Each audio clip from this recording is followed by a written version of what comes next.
Our first speaker this morning is Professor Bret Nielsen, who is Deputy Director of the Institute for Culture and Society at Western Sydney University.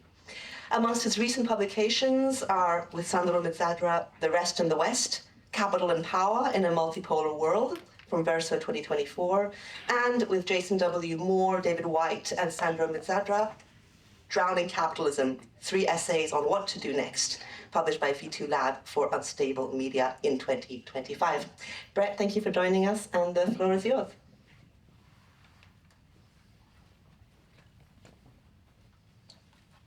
Thank you. Thank you for having me. We're on Barramadigal country, and I'm first off the mark. I guess I'm the first to be able to make the theoretical move on the question, what is theory? Maybe one already did this. I walked in halfway through, so I'm not sure. I guess there's a lot of things I tell you in this intervention that I won't say, and I'm not going to say this is a bad question, but maybe I would have asked other questions, how questions around theory rather than what questions. I've always been taken with Stuart Hall's proclamation of 1986 when he said, "I'm not interested in theory, I'm interested in going on theorizing. I'm interested in how to hold ground, to be able to think a position, but always putting it in a way in which it has a horizon towards open-ended theorization." So the better question for me might be how to theorize, or to recall the title of another symposium I was once involved in the city of Jakarta, how to do things with theory. Now, theory is not thought. Thought can drift, it can certainly settle into patterns, cognition mixes with affect in complex ways. But theory is not also philosophy. Philosophy makes monuments. Philosophy builds incrementally. So, Hegel critiques Kant, but that doesn't get rid of Kant or Kantians in philosophical practice. Philosophers tend always to refer back, which is why they do so badly in the game of academic metrics and citations. They're all referring to Hegel and Plato and not to the person in the next room. That is an index of the kind of monumentality that's being constructed and performed through the act of philosophizing, even when philosophers are trying to make sense of the world as it is. Theory, I think, is also trying to make sense of the world. It's a grab on the present, but it's not always referring back. In my experience of dealing with what is known as theory, everyone involved with engaging with it wants to demonstrate that they're engaged with the latest theory, rather than necessarily always stepping back. I think it's important that we don't restrict our discussion today of theory to what circulates under the title theory in the contemporary humanities and social sciences, or at least has done so since, let's say, the 1980s. Theory, of course, has a long history, a history in philosophy and a history in science.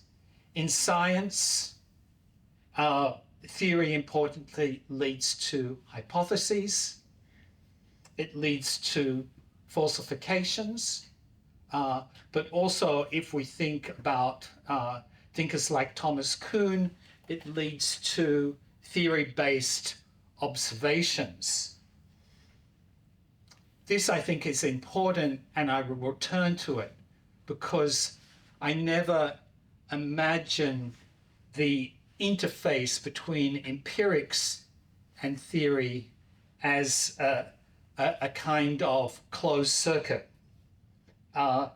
When we realize that observations can be skewed and fashioned by how we theorize, we have to get out of any way of thinking that we can just go out and do field work or interviews or these kinds of things, and they will just give us some kind of truth claim independently from how we theorize. Now, in the humanities, and this is to return more to the way in which the term theory circulates within humanities and social sciences practices, I think theory is a kind of open body of work. It's never fully canonized, or though we can think about canonizing tendencies within this body of work, because it's always open to change. And I would say, and this is being provocative, that it's subject not only to changing with need, so you can think about how, I don't know, how climate change emerges as an important issue over the last 2 decades, and then we get modes of theory that are engaging with this particular predicament. It doesn't only move with need, but it also kind of moves with fashion, okay? Theory is partly about style. Theory is exciting, it's performative, you know, it's subversive, it's infectious. You know, how does theory move around?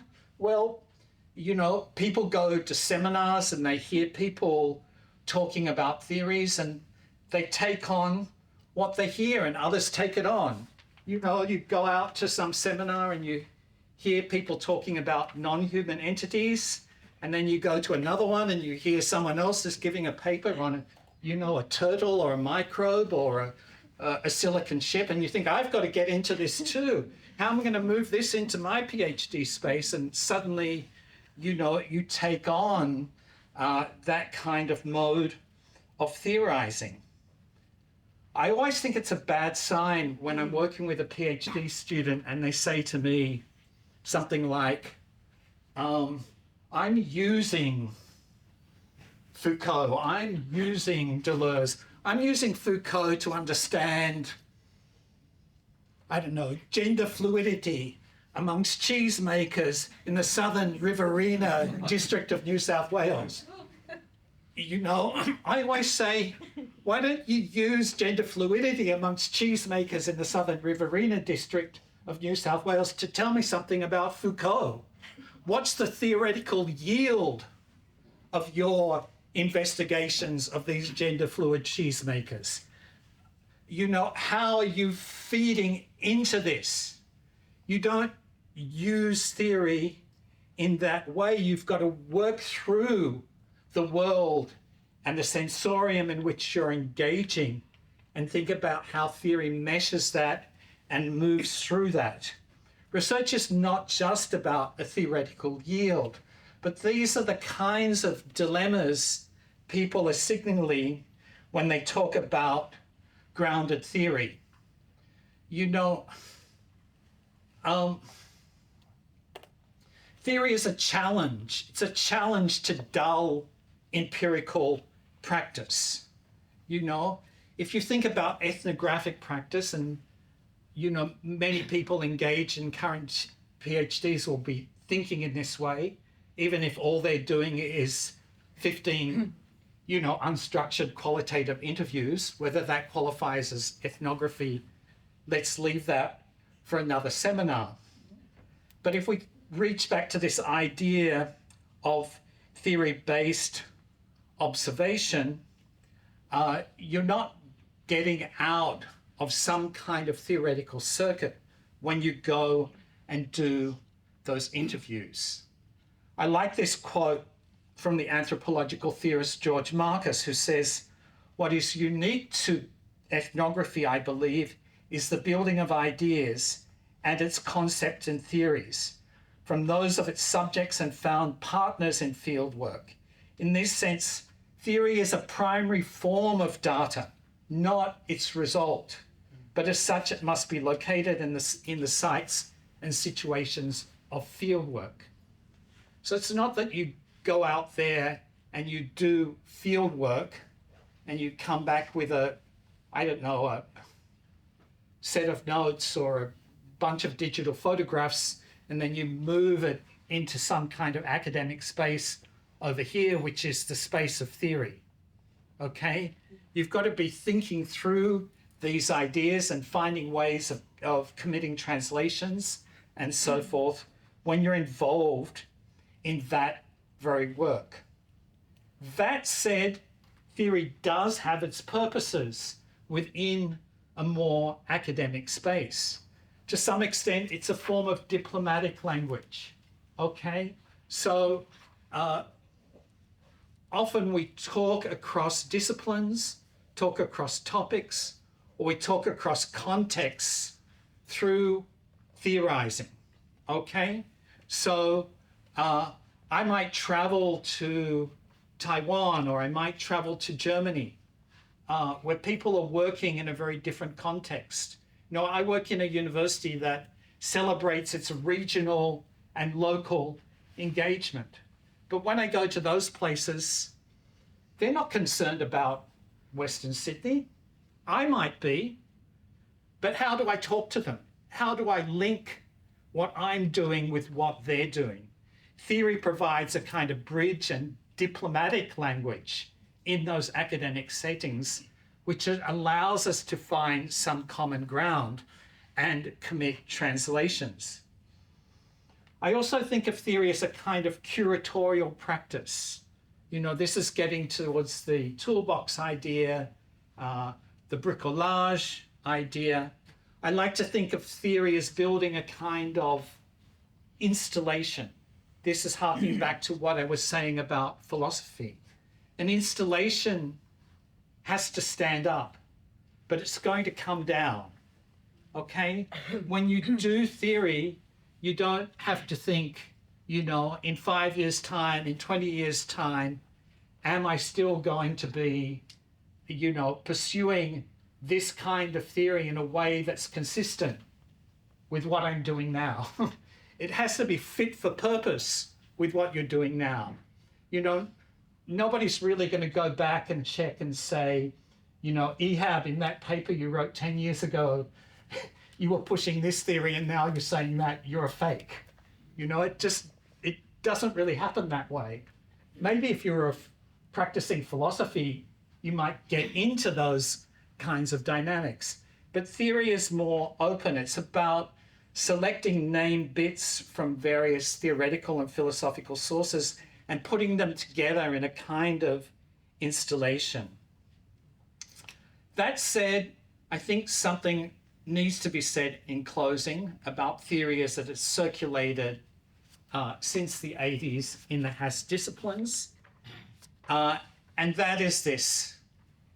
Theory was from Europe. Theory was Foucault. Theory was Deleuze. Theory was Derrida. But theory wasn't theory in Europe. Theory became theory when it was translated into the global English language and mediated particularly through the US Academy.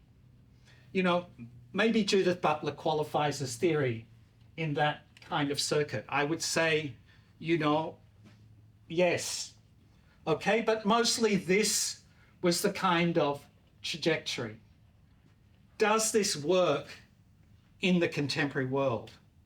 Can we still be referring back to, you know, the Deleuzian toolbox and so forth in a world where geopolitical, economic, and dynamics of hegemony are shifting so much? You know, I would say the city of Calcutta, which Melanie knows very well, is a city that can make a claim to having produced its own kind of indigenous theory, not only subaltern studies, but other practices through that that those 4 decades that I'm mentioning here. But what about the Chinese New Left? Okay. What about other sources of theory and other circuits of theory that we might need to draw on and patch together and install in the world as it's changing today? I'll leave you with that thought.